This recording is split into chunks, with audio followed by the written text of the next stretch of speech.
crème Luxembourg, de la cocotte de Marico. Aujourd'hui, nous avons décidé de préparer du pondu, des feuilles de manioc.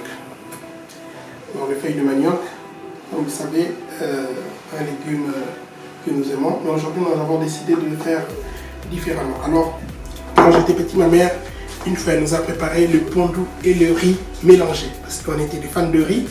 Donc, elle a décidé ces jours-là de nous faire le pondu et le riz mélangés. Alors, j'ai voulu refaire cette recette, mais de manière un peu différente. Alors, pour cela, nous avons besoin de pondu, des feuilles de manioc, pilées déjà.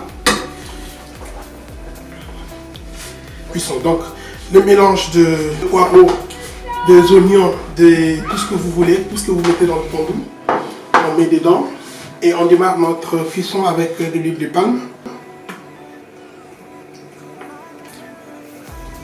Alors, notre pondu il est cuit. On a rajouté du poisson, du Thompson. Vous pouvez mettre du poisson fumé, de la dorade, pourquoi pas, du maquereau, la sardine, ce que vous voulez. Je vais mettre dans une poêle de l'huile d'olive. Donc, vous avez remarqué qu'au début nous allons commencer avec l'huile de palme, mais à la fin on vient finir avec de l'huile d'olive. Donc, on rajoute des oignons.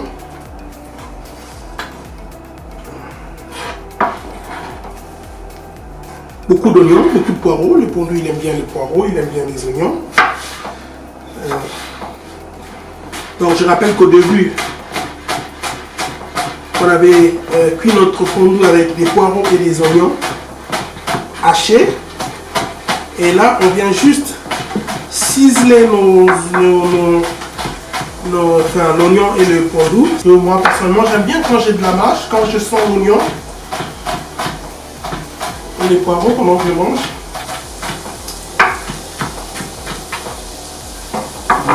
Voilà. Je viens rajouter. Continuer à mélanger.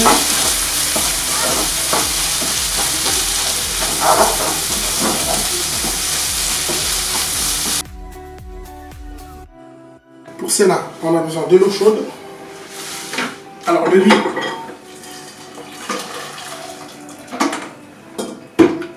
on va le blanchir. Donc lui faire une première cuisson avec de l'eau chaude, de l'eau sèche, de l'eau chaude et de l'eau salée, pardon.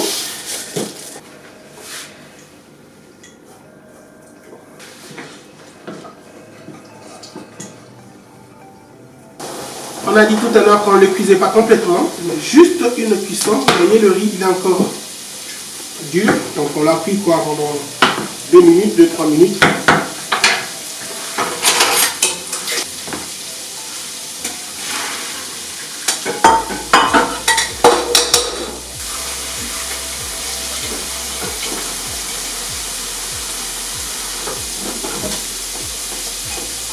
Voilà, donc on a rafraîchi notre riz dans de l'eau froide. Cela permet d'arrêter déjà la cuisson. Donc ça va éviter d'avoir un riz trop cuit. Et comme je vous l'ai dit tout à l'heure, le riz il est encore dur. Donc c'est parfait. Parce que tout à l'heure on va le revenir, on va le mélanger avec des oignons et les poivrons. On met du beurre.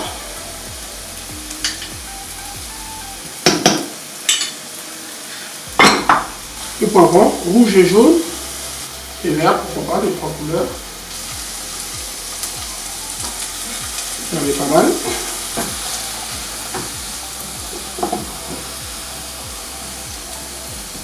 Préparer du blanc d'œuf qui va servir pour mélanger le riz.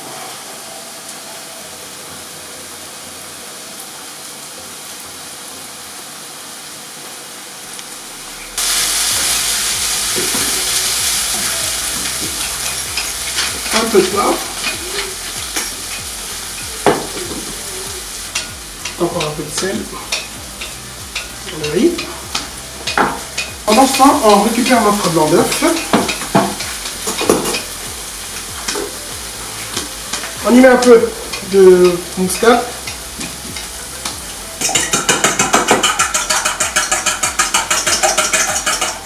on arrête le feu.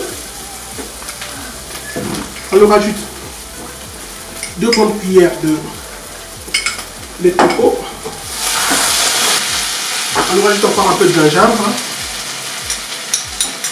Ça fait pas de mal, au contraire.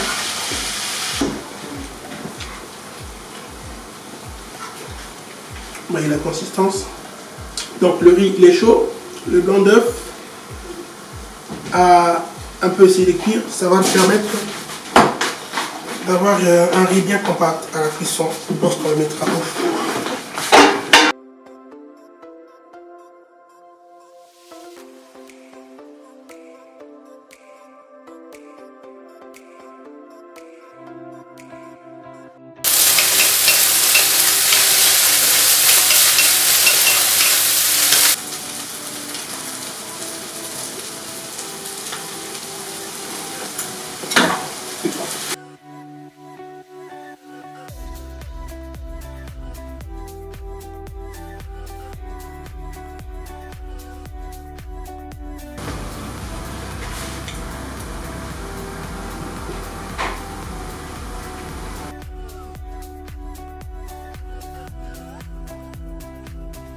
Délicatement.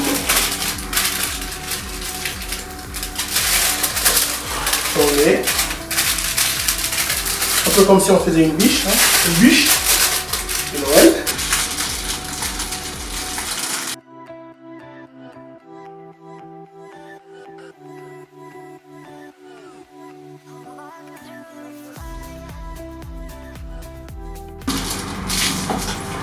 Voilà, on peut l'envoyer au four. C'est parti.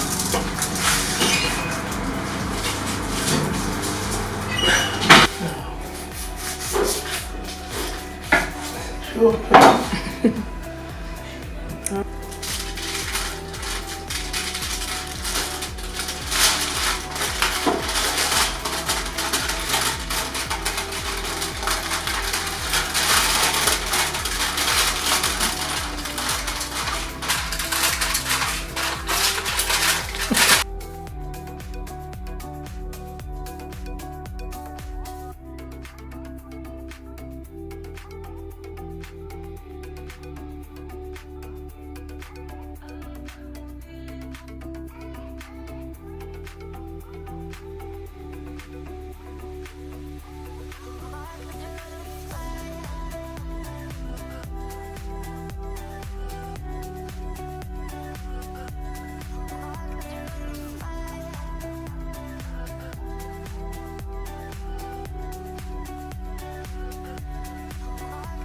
Et voilà. Riz au saka-saka. On peut le manger avec une bonne viande grillée, de la sauce tomate. Pourquoi pas en apéritif, en amuse-bouche. N'hésitez pas à nous envoyer vos réalisations, vos commentaires, vos suggestions et partagez, likez. Et je vous dis à la prochaine. Merci, à bientôt.